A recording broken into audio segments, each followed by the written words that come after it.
Ekiseera kino tugenda kuba tuggulawo n'ekitiibwa kya Buganda era nga nze kamwa koogera nze ngenda okubawa ekisumuluzo. Okuva edda n'eddeeyo lyonna lino eggwanga Buganda lyamanyibwa nnyo eggwanga lyaffe okwetooloola ensi zonna. Twesimye nnyo olwa Buganda yaffe, ekitiibwa kya Buganda kyava dda naffe tukikuumenga. Mwebale nnyo bassebo ne bannyabo, mwebale kujja mu press conference eno egenda okubaggulirawo n'okulanga amasaza nga bwe gagenda okutambula mu UAE omwaka guno 2023. Nga sinaba kwogera bingi, nja kubasaba twewombeeke tuweeyo essaala nga tuggulawo press conference eno. Mukulu Ibrahim ogenda kutuweerayo essaala.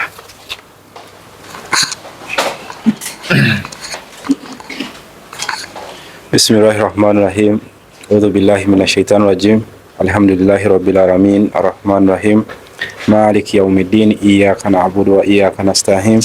Ihdinas siratal mustaqim. Siratal ladzina an'amta 'alaihim ghairil maghdubi 'alaihim waladdallin. Amin. Tweyanza nnyo Mukulu Ibrahim olw'essaala eyo. Abatulaba n'abatuuliriza mwenna buli omu gy'osinzidde okutulaba n'okutuuliriza, manyi waliwo abali ku Icon TV nga batulaba bulungi ekiseera kino, n'abali ku media platforms ez'enjawulo nga Nyondo Media, mwenna tubalamusizzaako era twagala obbatuusaako ekiramuso ekisinga obukulu nti wassalamu alaikum warahmatullahi wabarakatuh. Awamu n'abakristaayo, Mukama waffe Yesu yeebazibwe. Ekituleese wano olunaku lw'olwaleero bassibo ne bannyabo, twagala kuggulawo eventi yaffe ey'omwaka guno ey'amasaza mu UAE era ng'esinzidde wano mu kibuga Dubai, okubategeezaako katini ku masaza gano nga bwe gatambula nti gaviira ddala ewaka e Uganda nga bwe tugayina e Uganda bwe twagaleeta ne wano, masaza ga Ssaabasajja gonna nga bwe galiyo era bwe gali ne wano. So empaka zino zibeerawo buli mwaka era nga twagala okwebaza Katonda atuyambye n'atuluŋŋamya ne tuba nga tutuuse ku mulundi guno ogwokubiri. So omulamu omukulu oguli ku mu competition zino, ekisookera ddala kwe kugezaako okuwumbawumba n'okukwata abaana bannabuganda awamu ne bannayuganda, okubakuuma nga tuli wamu, okubakuuma nga balamu bulungi, ng'emibiri gyabwe miramu bulungi, nga bakozesa physicals okuyita mu kuzannya omupiira, okukuuma oluganda n'omukwano wano ku ddungu n'ebirala ebiringa ebyo.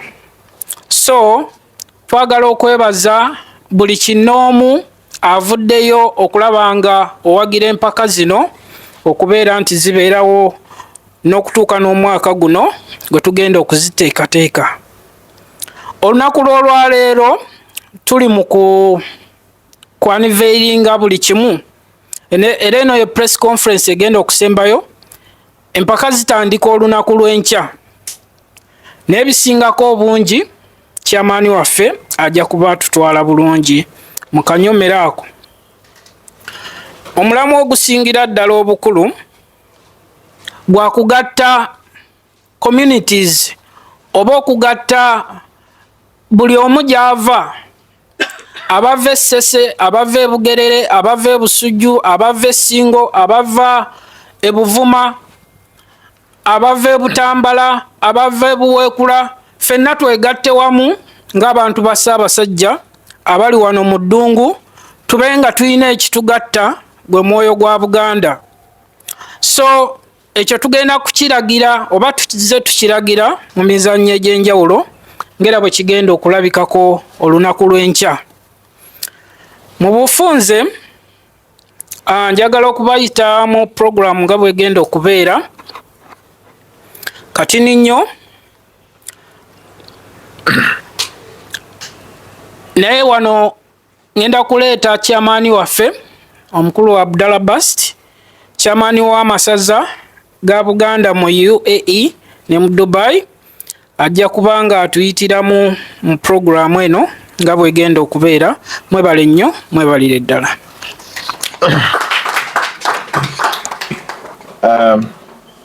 Sebo mukulu Patrick Wasa,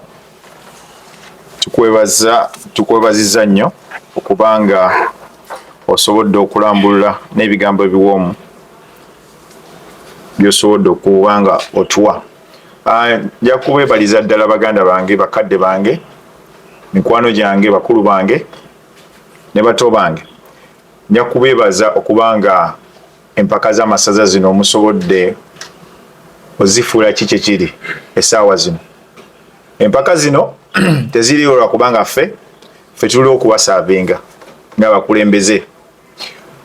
Gezaako okukola buli kimu kye tusobola olaba nga kituwa ekifaananyi ekirungi mu kwegatta nga bannayuganda abali wano e UAE. Nga mukimanyi nti empaka z'amasaza tezaawula oba ovaawa, empaka zino zitugattira wamu ffenna. Era nja kubeebaza okubanga mmwe abakiikiridde ttiimu zino ezikiikiridde okubanga zibadde mu mpaka zino, nja kubeebaza ekyensusso okubanga mutaddewo omutindo gw'amaanyi ne discipline, because empaka zino tezaalibaddewo nga tewali ttiimu zino. Twasooka laba ttiimu zetuzze ez'enjawulo, Kasukaali, Safa Express, Kawempe, Safa Warriors, waliyo ne ttiimu eri Esonapo eyo ne ttiimu eri Ejeberaali. Ng'olwedde enteekateeka, abaana balina enteekateeka naye nga twetaaga ekintu ekisobola otugatta ekyawamu ffenna kwe tusobola okusisa.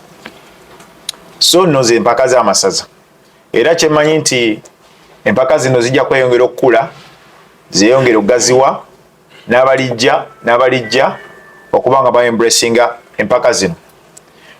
Nga sinnalandaga nnyo, munzikirize okubanga nsaba pulezidenti wa Federation ya Dubai, Mukulu Dante, ng'ali wano naffe okubeera nti naye yagambye njagala kuba part of this tournament okulaba nga tupushinga ffenno empaka z'amasaza zigende mu maaso, abatolere ku salaamu.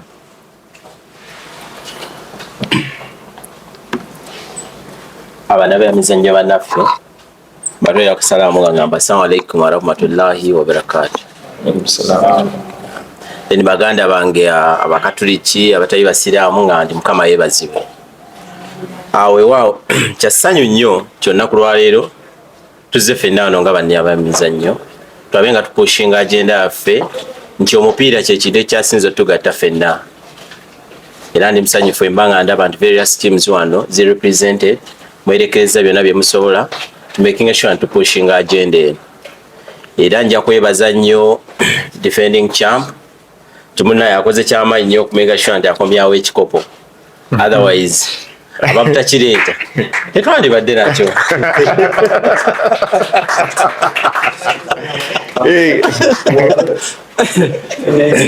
So fenga federation twaga tukwatire wamu tulabe nga zempaka zitambula bulungi, wabeerawo kyonna ekitatambudde bulungi tusobole okwetegeka next season tutereeze omupiira gwaffe. So byebyo ebyange bannaye. Webali nnyo webali ddala. Nga omuwulidde chairman bw'ayogedde, champion eyaggwa ya season ewedde yali Bulemezzi, era nga bwakomezawo Ekyikopo mulaba kati. So tugenda kusuubira kulinda champion ani anaatwala Ekyikopo okitereka n'asobola okukikomyawo season ejja, because Ekyikopo kigenda nekikola ki nekikomawo.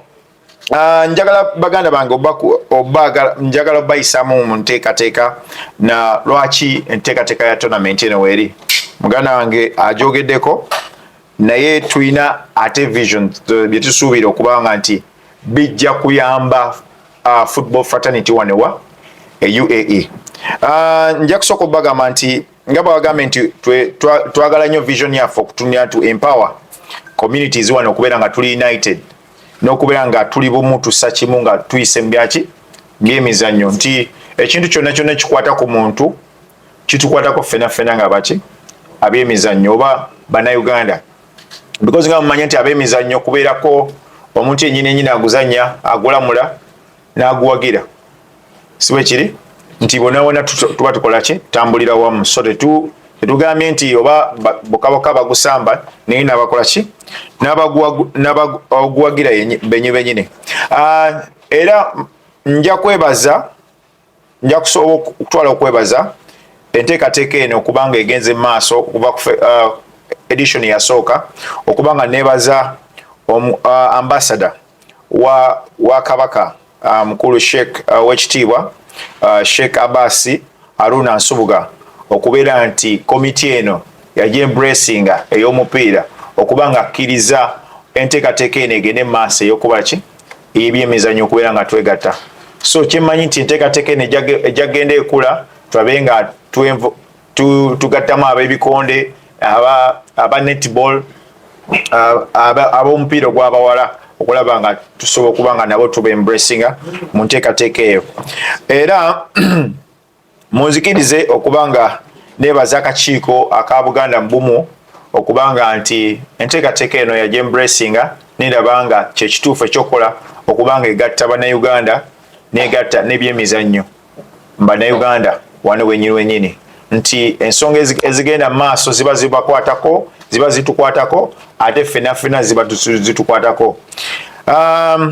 Nja kwongera okwebaza abakungu abamu abaweereza abamu nja kwongera okwebaza ddala chairman wa Masaza Cup Buganda Masaza Cup okuva e Kampala Sulaiman Sejjengo nti physically yadda ina okubeerawo wano naye tyasobodde naye atusuubiza natugamba nti mu closing at least ajja kusobola okubeerawo mu nteekateeka eno. Chairman wa Masaza Sulaiman Sejjengo yasobola okuba nga atuwa ideas ez'enjawulo okuba nga tupushinga kino ekintu okugenda mu maaso naye nja kumwebaza enkola gyakozeemu emirimu gy'okuba nga atusupportinga ba youth okuba nga tweyongera ne tournament eno okugenda mu maaso. Munzikirize okubayisa mu vision yaffe oba mu bye tutunuulira mu tournament eno. Tournament eno tutunuulira nti ejja kuwa bannayuganda okuba nga tuyamba okuyita mu challenges ezitufacinga nga bannayuganda wano UAE nga twegatta mu tournament eyo.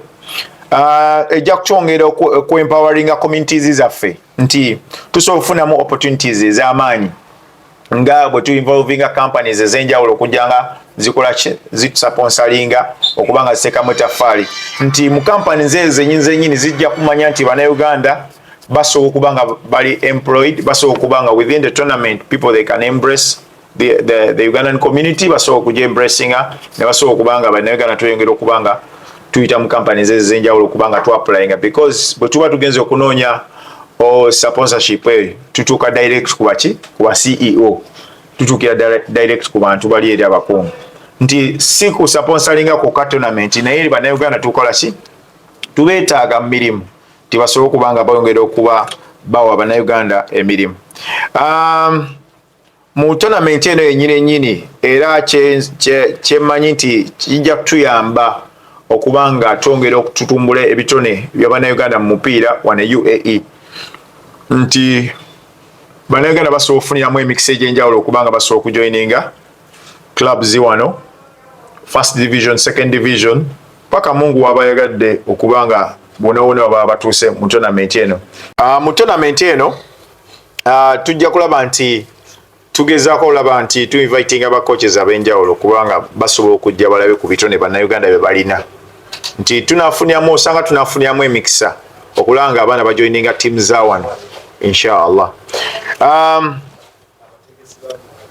munzikirize okubanga nti nyongera okubanjulira komiti yaffe nga bwegenda okubanga erunninga tournament yaffe ya Buganda Masaza Cup UAE.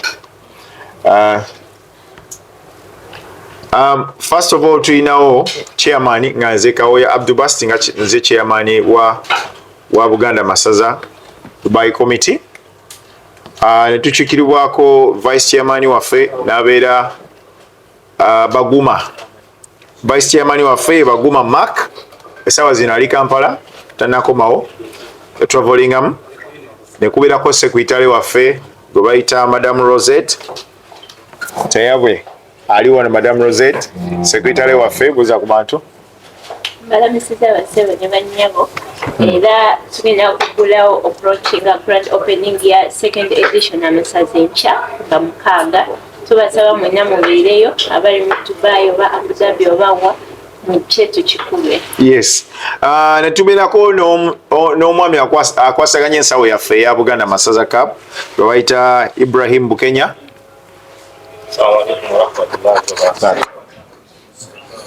Twebaza mwenna basobodde okubanga mujja mu press conference olwaleero. Tusaba obuwagizi bwammwe okwongera kubanga mujjumbira enteekateeka eno ey'amasaza. Ttiimu ezitanaba kweyungamu nga bwekula n'endala. Lunaku lwankya tubasaba mubeerewo mujje tubeerewo nga tusobola okuba nga tukwasaganya ensonga zino bulungi. Yes. Ne mukulu wa Sir Patrick PRO waffe owa committee. Ya mbalamusizaako basebo ne bannyabo mwenna abatulaba n'abatuwuliriza. Tusaba Katonda empaka zino azituweeremu omukisa omunene. Tiimu zonna ezigenda okujja kompitinga nze mbaagaliza buwanguzi inshallah. Netubeeramu n'akwasaganya ebyempisa bamuyita Moses Sali ali wali eri. Moses Sali jangu tulya ku bantu salamu.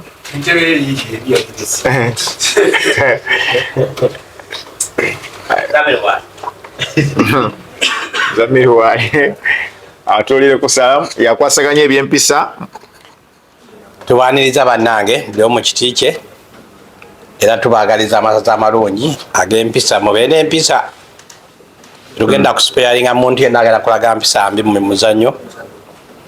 Buli omu alaga empisa ez'omupiira ezitalize kubanga twagala ba mupiira si babikonde. Kitegeeza olina kuba na mpisa nnungi. Bakochi kino ngenda bagamba mugambe abazanyi bammwe twagenze kuzannya mupiira kunyumirwa si kutema bannaffe kubanga tulina ebigendero oluvannyuma lw'omupiira guno tulina ebigendero ebirala. Kituufu kyekyo.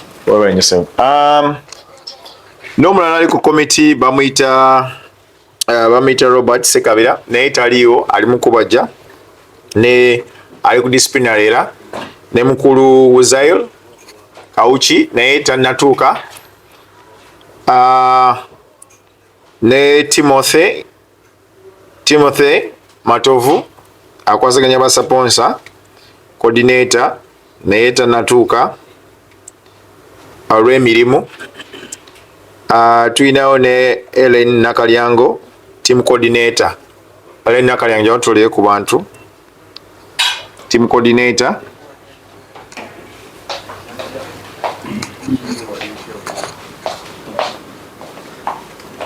Musibye mutya abasebo ne bannyabo tusanyusa okubalaba omu meeting yaffe ey'olwaleero nga era tusanyukidde ddala balaba okubeera nga tugenda kuddamu amasaza gaffe omulundi ogwokubiri. Tubasaba mujje mutuwagire n'amaanyi gonna okubanga ekintu kino tugenda kitwalira ddala mu maaso tekigenda kukoma wano. Tubakoola okujja mu bungi nnyo nga bulijjo tubadde tukikuba. Buli kitundu kyonna tubayita ng'enkya ng'ennaku z'omwezi mukaaga olunaku olw'Essande tugenda kuba tuggulawo ku ssaawa 10 ez'olweggulo. Buddu nga ttunka ne Bulemezzi. Twesangeyo mujje mu bungi. Webale nnyo Nakalyango. Refali agenda okuba nga leadinga ba refali agenda kuba Moses Katende naye taliiwo olw'emirimu naye agenda okuba nga akwasaganya ba refali. So bwe bityo bitambudde bwe tugenda otambula nga tugenda kubayisaamu programu nga enkya program bwegenda okubeera mukulu Patrick agenda kubasomera program enkya bwegenda okubeera. Yes, basebo ne bannyabo, olunaku lw'enkya tugenda kubanga tutandika ku ssaawa 10 zennyini ng'era ku ssaawa 10 abagenyi oba komiti entestes tukisuubira nti essaawa ezo 10 ejja kubanga etuuse mu kifo. Mujjukire omupiira guno gugenda kubeera ku Amite Stadium era okuliraana gye tuyita Stadium Metro Station. Ndooza okumpi nnyo kwa Lukusais, wantu wangu nnyo, wangu wa kutuuka. So ku ssaawa 10 organizing committee ejja kubanga etuuka. Ku ssaawa 11 tusuubira nti teams ez'amasaza zonna si ezigenda okubeera mu kusamba omupiira naye zonna eziri mu competition tuzisuubira olunaku lw'enkya ku ssaawa 11 zibe nga zituuse mu kifo. Ku ssaawa 11 n'ekitundu tujja kwaniriza omugenyi waffe omukulu ambasada Zaake Wanume Kibedi. Ku ssaawa 11:45 tujja kuyimba oba tujja kuba tuggulawo omukolo gw'omupiira mu butongole nga tujja kuguggulawo n'oluyimba lw'eggwanga lyaffe ya Uganda awamu n'ekitiibwa kya Buganda. Ku ssaawa 11:55 amasaza committee UAE chairperson Mr. Abdallah Bast Kawoya ajja kutwanjulira enteekateeka zonna era ajja kuwaniriza ow'ekitiibwa Abbas Haruna Nsubuga omukungu wa Ssaabasajja mu UAE. Ku ssaawa 12 tujja kufuna okwogera kwa ambasada wa Ssaabasajja ow'ekitiibwa Abbas Haruna Nsubuga ajja kuwa speech ye. Ku ssaawa 12:10 tujja kufuna speech okuva ewa ambasada wa Uganda omukulu Zaake Kibedi. Ku ssaawa 12:20 tujja kufuna team line-up. Tiimu ezigenda okuzannya zonna mu tournament zijja kukola kye tuyita line-up oba okusimba ennyiriri okuba ekifaananyi ekyawamu then era ziddirire tufune tiimu ezigenda okuzannya olunaku olw'enkya eziggulawo competition zijja kubanga ze ziddako okusimba line. Ku ssaawa 12:25 tiimu zijja kukwata ebifo then omukolo ogw'okuggulawo omupiira era gujja kuggulwawo omukulu Abbas Haruna Nsubuga ajja kuggulawo omupiira mu butongole. Then ku ssaawa 12:30 awo bulyoke bubeefuke Ababulemezzi awamu ne Buddu. Program mu bufunze bwetyo bwegenda okubeera olunaku lw'enkya. Tubalindiridde nnyo mwenna n'essanyu lingi. Tiimu zonna zigenda okubeera mu competition tubasuubira okuba nga we muli olunaku lw'enkya era mujje ne full jaze zammwe. Sebo kyamaani akazinda. Okay. Tuwebale nnyo Mr. Waswa Patrick. Ngenda okwongera okubatangaza ku tiimu ezigenda okubeera olunaku lw'enkya. Twali tusabye teams batuweezeyo abantu 6 basobole okuba nga bajja to expose their uniforms zaabwe and to appreciate never sponsors bennyini abataddemu ezo teams sente. Kyetumanyi nti opening match bajja kubeerawo so that we can recognize them nga mega rapid right. Mulimu Binthani Bulemezzi ndooza yeta nafuna sponsor so nti ba sponsors abana abaze nti we can also appreciate them okubanga basobodde okubanga ba supporting teams ezo. Munzikirize okubanga introducing grand finale grand opening bwegenda okubeera nti olunaku olw'enkya tugenda kuba ne tiimu champion eyaliwa season eyaggwa Bulemezzi agenda kuba atunka ne tiimu ya Buddu be bagenda okugulawo empaka eza Buganda Masaza Cup second edition olunaku olw'enkya sawa 10 emiryango gijja kuba miggule.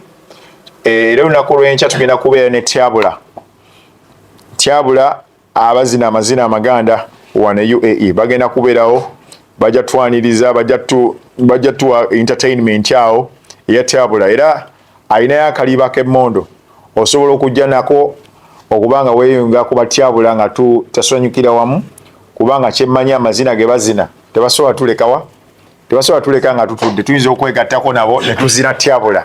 So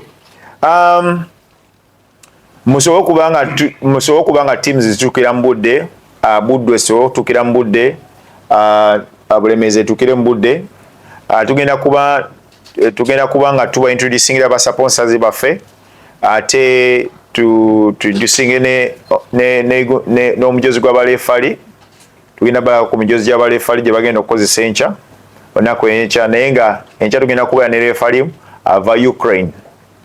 Refali ava Ukraine yagenda okufuuwa omupiira ogw'enkya. Yes, tugenda kuba ne balefali balaisman bannayuganda babiri n'agenda okuba mu mupiira gw'enkya wakati agenda kuba nga ava Ukraine ennyonyi ndowooza kuba yatuuse dda e Dubai yagenda okuba nga atwala empaka ezo mu maaso. Munzikirize mpe Mr. Ibra asobola okuba nga abanjulira ku sponsors betulina abasobodde okuba nga batusindiikirizamu okulaba nga basupporting empaka zino ez'amasaza. Abasawo ne banyabo twongera okubaaniriza amannya nga eddoboozi abagenda okufujirira empaka zino asookera ddala nga era yenze mwennyini yenze mwennyini Sikaya Nature tw'abantu onjawo kwata kulogo ezeezo batusegere bulungi yenze mwennyini Sikaya Nature tw'abantu walizimu yes banakiiko mu kukola visa owokubiri era yeffe bennyini ab'akakiiko yeffe wano bennyini ab'akakiiko abategese zino empaka nga tulinawo bakulu baffe ba Centenary Bank tulinawo tubeebaza aba Centenary Bank nabo okusindikiriza okuteeka mu tafaali tulinawo Bantu Travel Africa Travel ng'onali Kampala mukulu Ibra mbali njawo okwogera katini ku Bantu Africa Travel. Bantu Africa Travel ayinayo launch agenda kuba ne press conference wano nga 19 e Dubai era abasaba mujje asinzira Kampala atwala abaana e Canada Australia mu nsi ez'enjawulo. So asinzira Kampala agenda kuba ne press conference nga 19 n'abiri nga 21 ajja kubeera Abu Dhabi. Yes. Nga tulinawo ate kojja waffe Binthan Cargo Express n'abasinago tumanyi. Yes. Asinga otambuza emaali. Yes. Nga tulinawo ne Libra Praya nga wano bali mu stationaries. Tulinawo Travel Bulls nga nayo company yaffe ya Munnayuganda eri mu visa. Tulinawo Nita Bridals. Nita Bridals. Kojja wali wano. Yes. Agabo bana yakyogerako. Those Nita Bridals. Basi bali mabego basi Nita Bridals. Yes. Ne Color Drop. Yes. Basobola okubanga bakola printing ne designing ne buno obusati mulaba bunyirira. Yes. Basobola okubanga babikolako. Yes. Aba sponsor betulinawo abatono nenga n'abalala abagala okubanga batuyungako tubaaniriza. Ne Uganda Airlines badde mwerabidde. Airlines badde mwerabidde. Nyinyi yafeyo tujiwagire weri Uganda Airlines okubanga etutambuza. Bana chenyizo obagamba nti boba yagala kudda Kampala osobola genda ku Sikaya Nature n'ogula visa oba ticket oba ku Gulu Travels n'okozesa Uganda Airlines ng'odde waka. Bw'oba olina emigugu ng'olaba giri extra kozesa Binthan Cargo asobola okuba nga akola ki okutwalira ebintu. Ezo kampani zonna zemulaba nti bw'otuuka ewaka mukulu Godi yabadde yakava mu kwanjula ne mu mbaga kochi wa Buddu era yagenda ku Nita Bridals okubanga be bamwambaza okubanga bamwambaza Nita Bridals bamuteekamu ekyappaali Nita Bridals yes Sky ne kyeyamwa ticket ate nakosa Uganda Airlines emigugu bagitwala otya emigugu yagisa ku Binthan Cargo yes bana tuwagire kampani zaffe zino nti companies zino they are legit at mostly airlines Uganda Airlines ebaddewo nnyo ate the airlines ennyonyi kyali mpya. There is no difference with the Emirates and Uganda Airlines. Otuukira mu budde ate bakuwa cages ennungi as well. Yes ne oba ogenda ku mikolo yes nebyokulya bibako netooke yes Nita Bridals ojja gisanga ku Premier Mall ku duka LPG 110 eri Uganda. Bw'oba olinayo emikolo gomanyi yenna ayagala okukola emikolo tuwa supporting tulabe nga nabo bongera okuba nga bakola ki nga benalaginga. Tujja kwebaza nnyo basponsa baffe abonna bonna abasobodde okuteekamu ettaffaali okulanga ntokateke negenda mu maaso naye era tukyetaaga obuki we need more support. Tukyetaaga support era mwongere okuba nga mukola ki mutufujjirira sente zikyabulamu. Mutukirize tube nga tukwasa teams enkye ezigenda okuba nga zisamba tuzikwasa license zaabwe because teri ndowooza agenda kusamba omupiira nga talina license era yes program gyoliza bulungi with speeches from the delegates, presentation of all teams to come, then ndabiddewo nga kick off etandika. We don't have warm up time kubanga mugenda tutuuza for 2 hours before even start. Nedda team is going to samba tulina period to warm up. No, kiriwo ekiti period twayagadde to talk within the program naye nti bwe tunaaba tulina tyabula they are dancing and the speeches teams osobola okujja ne ziwoominga zizina ekisaawe kigazi osobola okujja ne ziwoominga ne zihavinga their warm up ne badde ne beetereeza then they come back. Yes, they come back officially. Yes, mpozi kitwagala obatangazaamu ekisembayo before nga tetunagaba license. Tuyina ebibinja bibiri. Tuyina Bulange ne Masengere mu bibinja ebyo. So ekibinja enkye kigenda okuba nga kigulawo kigenda kuba kya Masengere nga Bulemezzi agenda kuba tunkanani ne Buddu. Yes, mu kibinja kino ekyamasengere mulimu teams eziri meka mukaaga. Mulimu Bulemezzi, Buddu, Busujju, Kochi, Kyaggwe ne Gomba. Beba bali mu kibinja kyamasengere era tubagaliza buwanguzi bwereere. Mu kibinja kya Bulange mulimu Singo, Busiro, Butambala, Bugerere, Buvuma ne Kyaddondo. Bebo abali mu kibinja kya Bulange abagenda okubanga be bajja okuddako okugulawo omupiira ogujja okuddako okugulawo gujja kubeera gwa Singo ne Busiro nga 13. So tujja kusaba coach wa Bulemezzi okubanga asobola okunona license ze zino z'omupiira. So twagala bagamba nti license zino temuzeerabira kubanga ze tukozesa ki ku kisaawe wali eri nti captain ajja kujja checking ne referee ajja kugirako ne gundi official match commissar ajja kugirako okubanga approving okubanga buli team balina license. So kitegeeza omusambi atalina license tajja kkirizibwa kusamba. Yes, tajja kkirizibwa kusamba. No. We have enough time. We had enough time. Tuwadde n'obudde obumala okubanga tuprocessinga license n'okwetegeka. Ate alina license tajja kuba kitegeeza takkirizibwa kubeera mu ki mpaka zino paka license ye ng'efulumye. Bw'oba olina ku squad yo abantu 25, bw'oba olinako abantu nga wakola license for example nga 19 ng'emipiira 2 tegirina kuggwaayo, kitegeeza olina time period eyo okwongezaako bw'otanateekako. Era twagala obagamba nti temuli transfers, temugenda kubeera mu transfers, naye bw'oba obadde tonnajjuza gundi yo olina emipiira 2 okujjuza license zo. Bw'osukka emipiira 2 ng'ogisambye, kitegeeza ogenda ne squad gy'okoze ki gyewawandiisa. Mukitegedde? Yes, atanaba tiimu etanaba kukola licenses nga tebanaleeta foomu zaabwe teri agenda kusamba mupiira nga licenses zo tezikoze ki tezifulumye. If you bring your licenses, bw'oweereza foomu zo ne zijja late, omupiira for example gwa leero n'oweereza foomu yo nejja late like today, omupiira bajja kulyawo okwoba. Mukkirize tukwase mukulu Salim licenses ze zino enkya kubanga asobola kubanga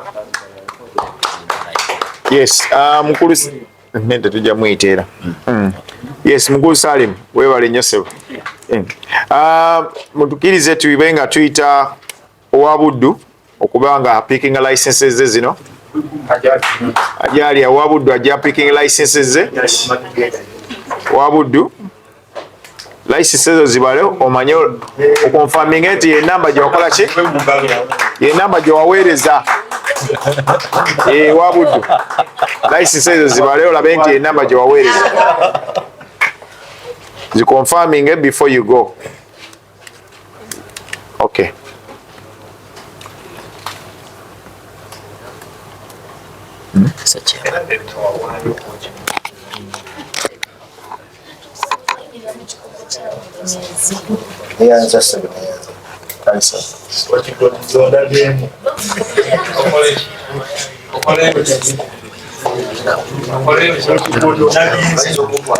Yes, nga mumaze okufuna licenses zammwe, amaze okufuna licenses zammwe, kyenjagala obakuutira nti foomu y'abalefali gye bakuwadde tugenda baweeza forms ezo.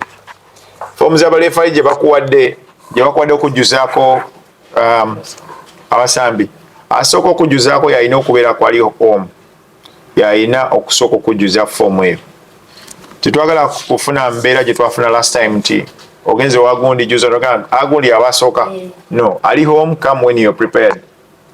Obenga okola ki ojuzaako form. Ekyokubiri nti boxes zetukuwadde abasambi abali entitled okubeerako be bali entitled. Tetusuubira kubanga owandiike ne gy'olina okuwandiika ate owandiike n'emabega.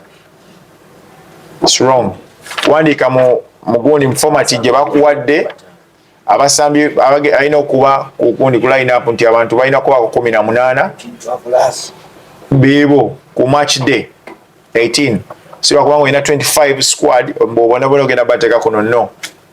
Making sure abantu boteekako beebo nga tuna handlinga form wa referee. Ekyokulala nti tokkirizibwa mupiira nga gutandise ate ojje wa referee omugambe nti referee mpaka gundi nyongereko gundi akajja abadde ku mulimu. Tekijja kukkirizibwa. Kasoji maloji wa referee, that's it. Eberi final. Oboshegera. Nekira chenjo bakuutira nti kadi zammwe, you recognize your cards, mubeere nga muzikola ki? Muzirina. Nti muzi noting it down will often a yellow card. Noting it down kadi zammwe. Kuna omusambi alina 2 yellow cards. Ebaleta omusango gwo bajja kulya obubonero. Mukitegedde. Alina ekibuuzo kyonna asobola okukibuuza. Okay, tugenda kubalaga emijozi gye tugenda okukosa mu tournament gino egy'abarefari. Gye tugenda okuba nga tukosa mu tournament nga tetunawolaga mijozi twagala okubajjukiza nti twabagamba abasambi balina okwambala shin guard. Abasambi safety first balina okwambala shin guard. Ate ne team mugezeeko okuba nga mulina first aid box ku kisaawe. So njagala baganda bange babalage emijozi y'abarefari gye bagenda okukozesa bwe gityo bwe giri emijozi y'abarefari tulina kala ssatu, tulina green, yellow ne black. Tulina green, yellow ne black gye tujja okuba nga tukozesa emijoozi gy'abarefali. Yes.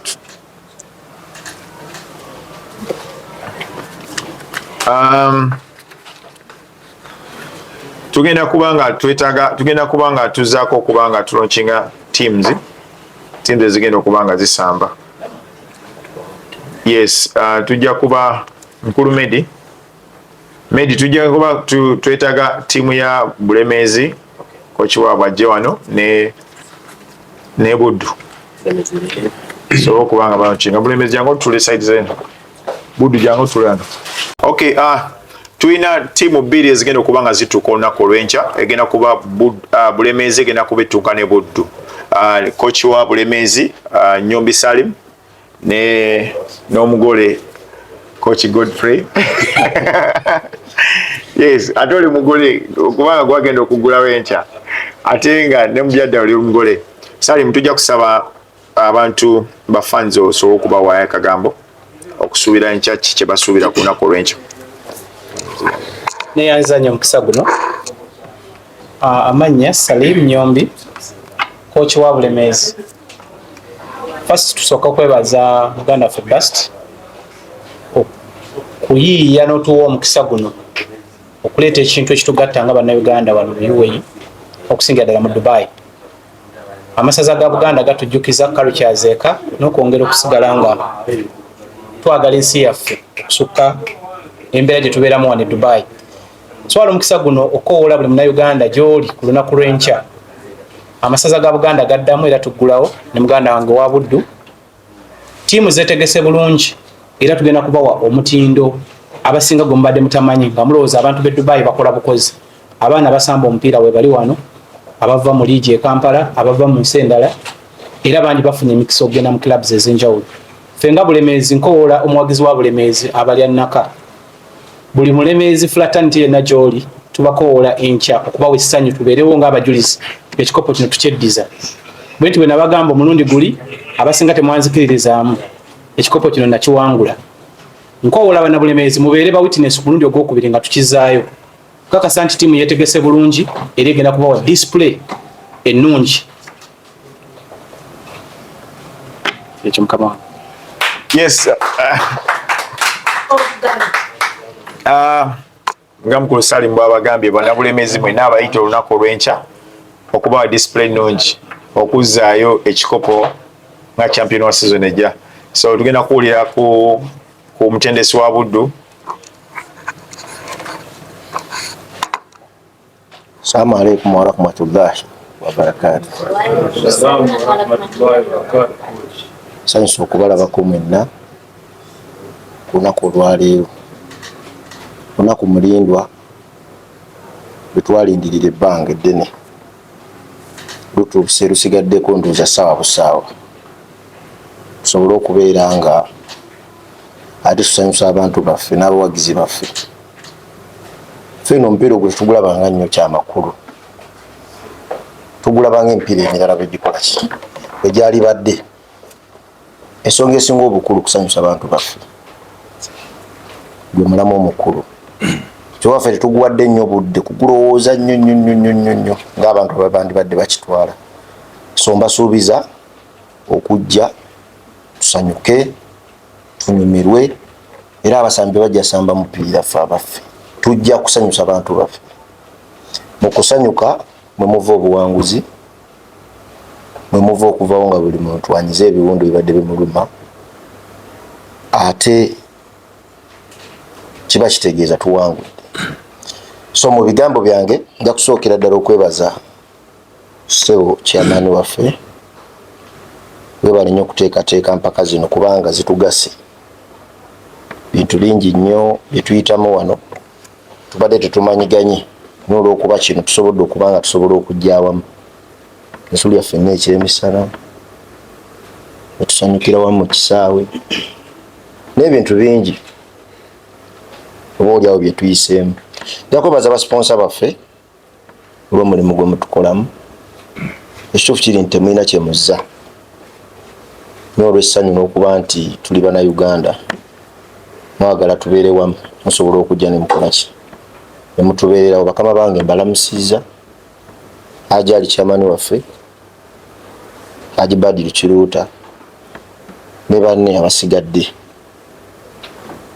Ndabira omukulu Bintani Kago omugambe nti weetuli tuzze okusanyusa abawagizi be era tumusuubiza omuleetera ekikopo ekyo.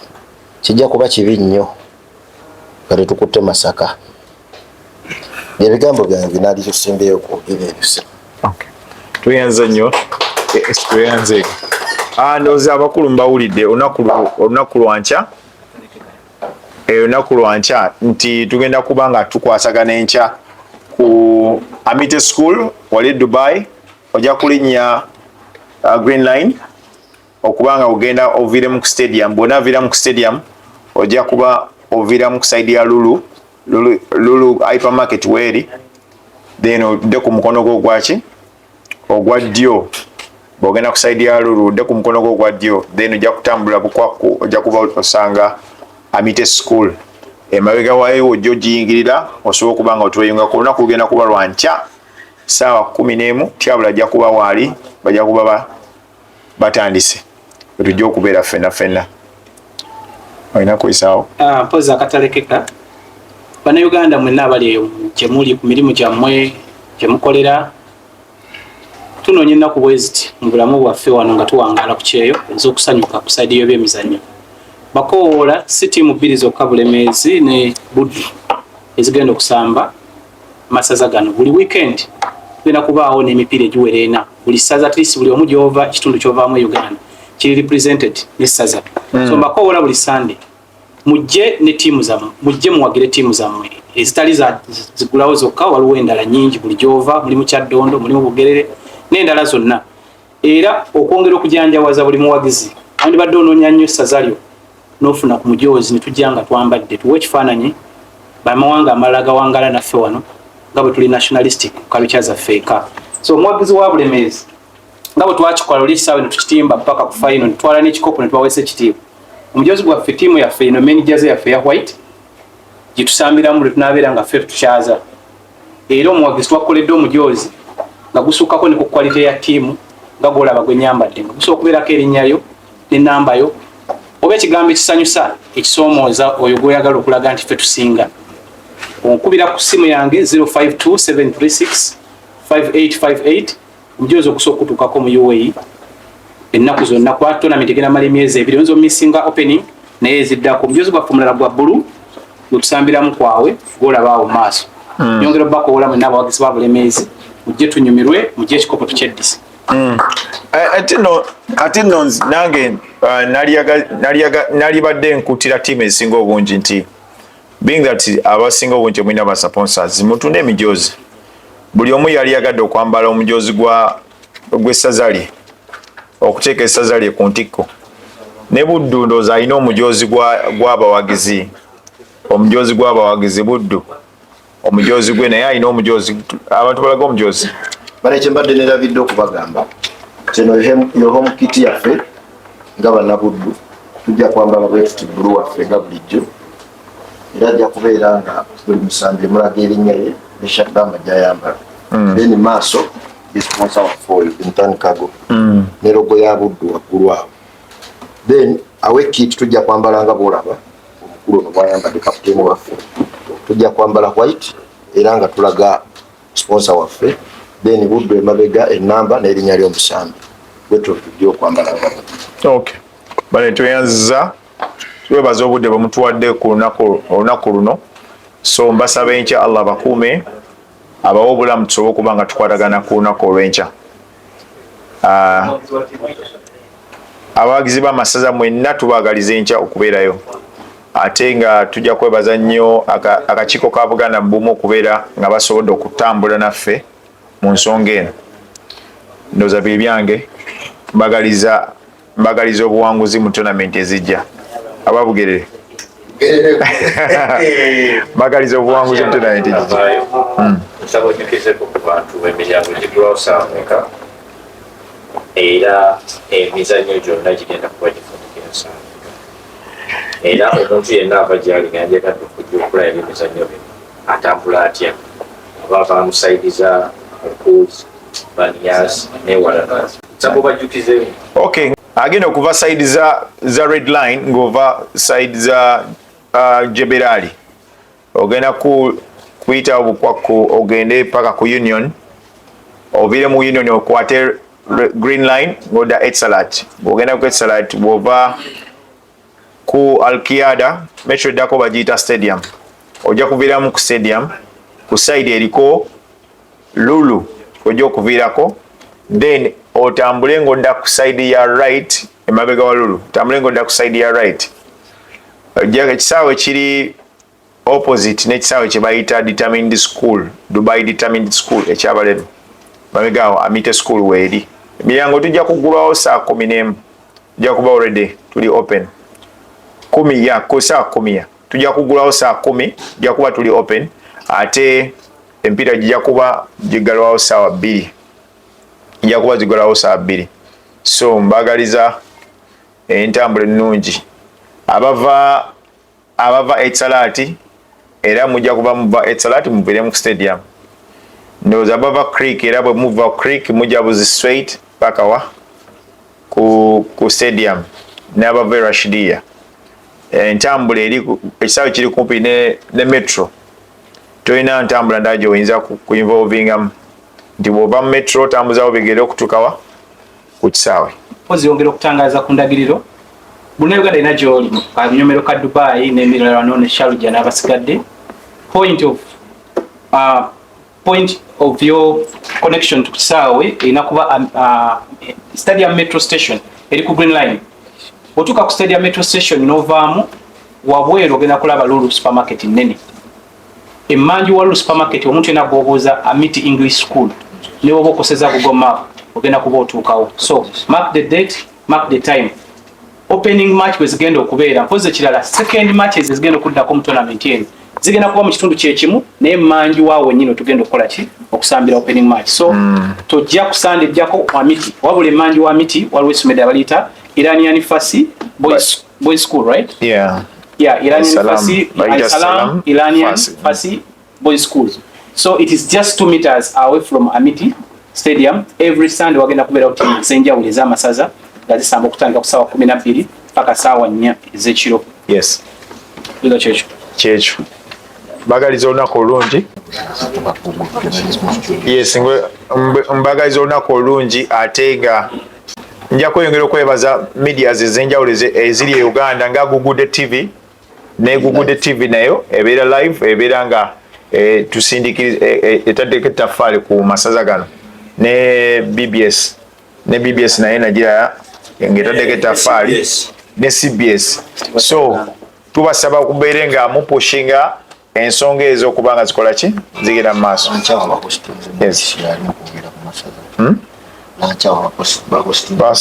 yes okay